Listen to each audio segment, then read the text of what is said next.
Pluribus Episode 6 has just been released on Apple TV, and we get the expected answer to the horrific discovery that Carol appeared to have made at the end of Episode 5. She makes a trip to Las Vegas to meet the closest of the unjoined in Koumba, and in sharing her discovery with him, she is met with the Hive's own answers to what she found.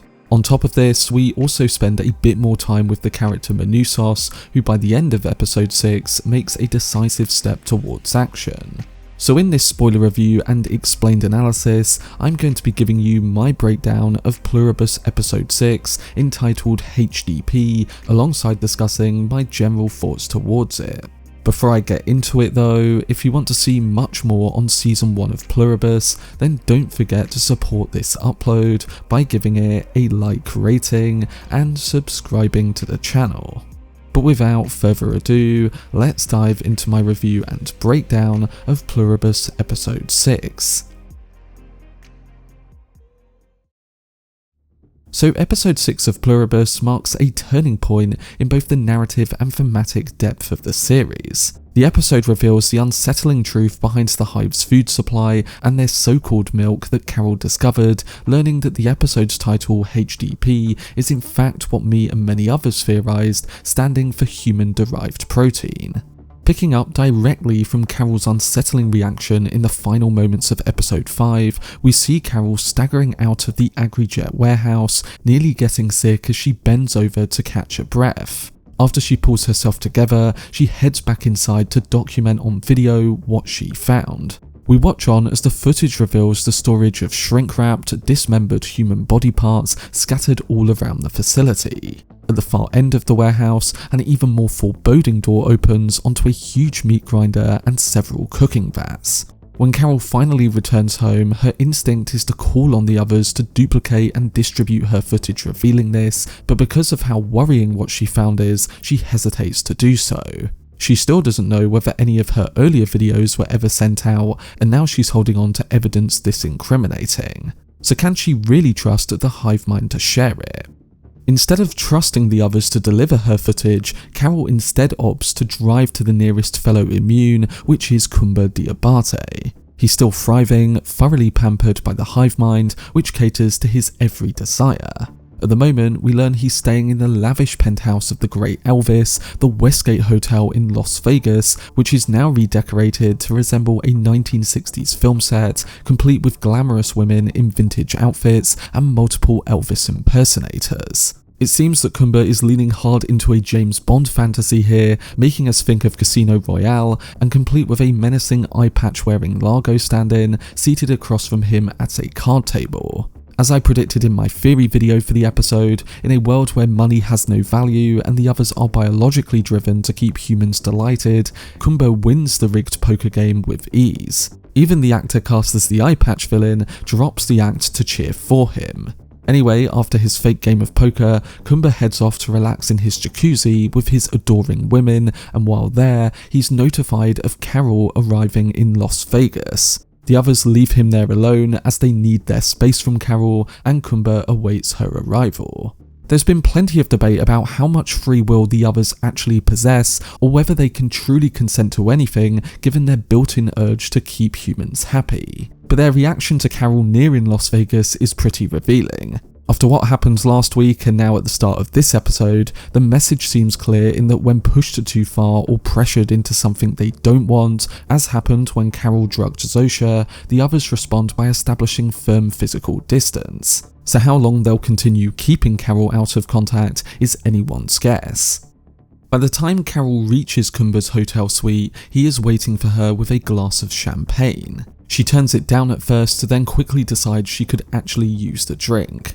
And that's because before she can launch into everything that she's discovered, he interrupts her to tell her he already knows about it, and he simply asked the others and they gave him a direct, uncomplicated answer. He even received his own video from them ready to show her. And it features none other than John Cena. Using the real Cena as their spokesperson, the others greet Carol and assume she has plenty of questions about where their food comes from. If nothing else, this definitely clears up the lingering world-building mystery of what happened to all the celebrities as they too were absorbed into the hive mind. And it also confirms my suspicion from last week of why they would leave Carol alone in Albuquerque with this evidence in a nearby warehouse. The others refuse to intentionally kill, injure, or disturb any living thing, plants included, which sharply restricts what they can eat. They can't slaughter animals for food, but they also can't harvest crops or pick fruit. An apple is only fair game if it has already fallen on its own. They make use of naturally dropped produce and the massive stockpiles of processed food already in existence, but even that isn't enough. With more than 7 billion people to sustain, they're dealing with a significant deficit. As a result, they've turned to another protein source, what they call HDP or human-derived protein. Roughly 100,000 people die each day from natural causes or accidents, and the others rely on those bodies to produce HDP. According to Cena's explanation, they're not enthusiastic about this choice, but they see it as necessary for their continued survival. But beyond this information, the episode begins to dig a bit deeper into Koumba's character and show that he hasn't just been lounging in luxury, as he's also been quietly gathering intel on the others. He found out about HDP simply by asking Cena in person why the others were guzzling so much milk during one of their chats. After Carol crashes on his couch and he cooks her breakfast the next morning, he also delivers an even bigger piece of information. He says that the others have discovered a way to assimilate people who are immune, but doing so requires customizing the virus with a person's stem cells, which involves driving a large needle into the hip bone. And this is of course something that goes against their fundamental rule of causing no harm. In other words, they can't lay a hand on Carol unless she agrees to it. Knowing this, Carol immediately picks up the phone to confirm this information with them directly, and the other's voicemail responds, "That is correct, Carol, on both counts." She then rings back and leaves another message saying that without hesitation, she will never consent to the procedure.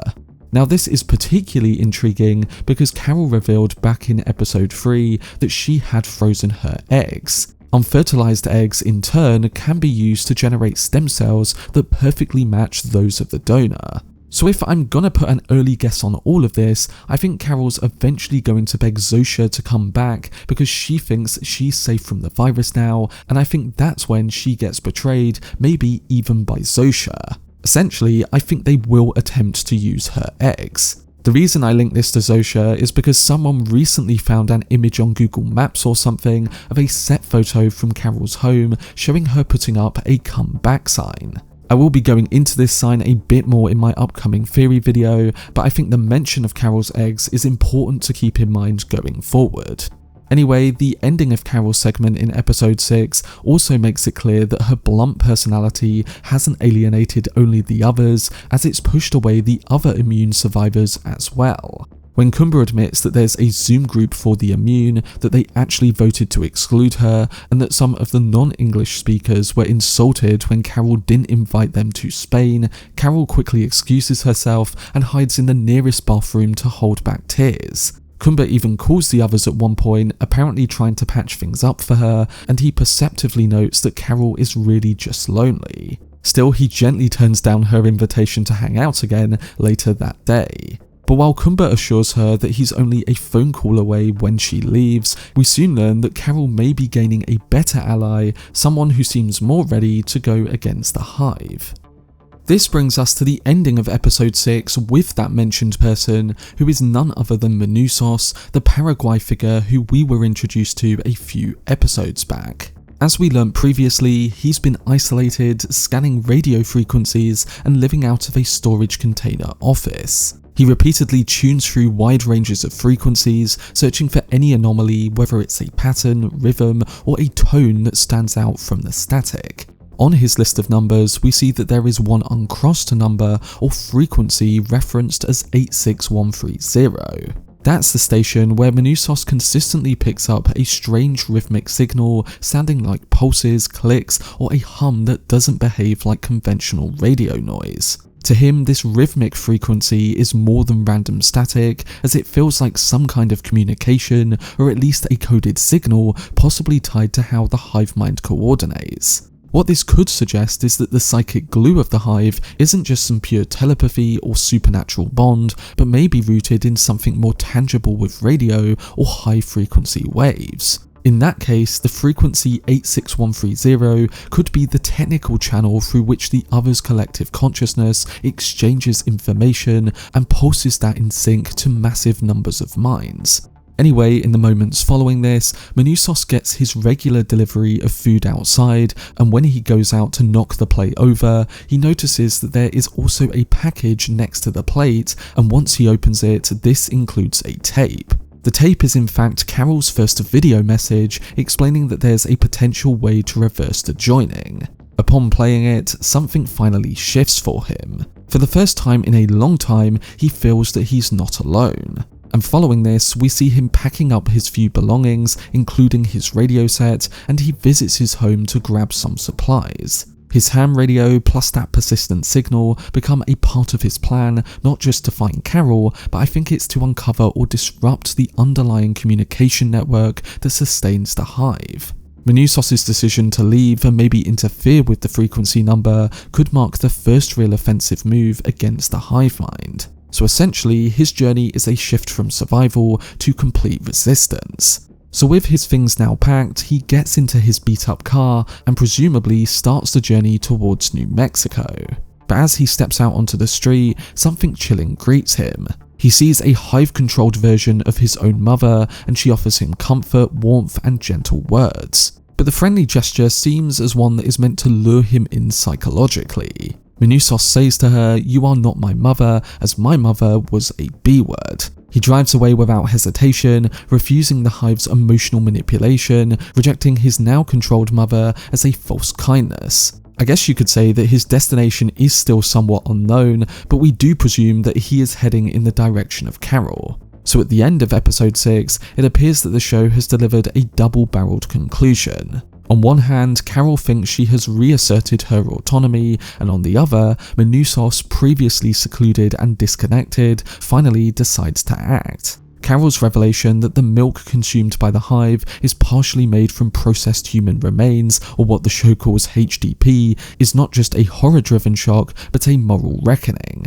The hive themselves doesn't frame this as bad because they are using what has died as an effective resource, though it is mentioned by Koumba that they will eventually run out of time. It essentially forces the viewer and Carol to confront whether a moral collective, one that claims to act on the strict principles of non-violence and honesty, is still moral after this revelation. Carol still believes that the hive's rules don't make their actions less monstrous, and that they just bury the horror under euphemism and technicalities. This rejection culminates when the hive explains how they could convert immune people like Carol after all by extracting stem cells and customizing the virus. But critically, they need her consent.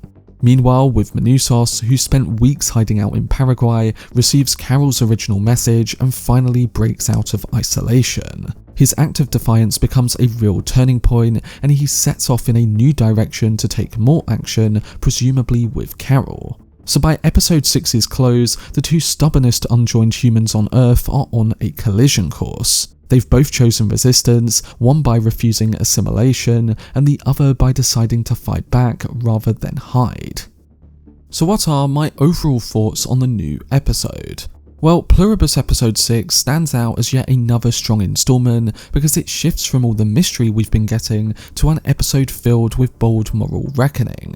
And it still does so with more courage and clarity. What could have easily been a slow-burning horror reveal instead becomes an unflinching exploration of morality, consent, and survival, and it forces the viewer to confront big, uncomfortable questions. The decision to deliver the core revelation early on that the hive's milk is made from processed human remains allows the rest of the episode to unfold as more of a philosophical debate. It's no longer about what is the hive hiding, but how do we live when the hive's ethics are laid bare. The show turns a grotesque secret into something painfully rational, a bureaucracy of bodies if you will, and that twist in tone strengthens the writing of the episode's events. At the same time, the episode deepens its human core by showing how characters respond differently. The tension between the pragmatic acceptance of Koumba and the moral outrage of Carol makes the story more emotionally compelling. Carol's refusal to consent and Koumba's uneasy complicity give the episode a tragic weight,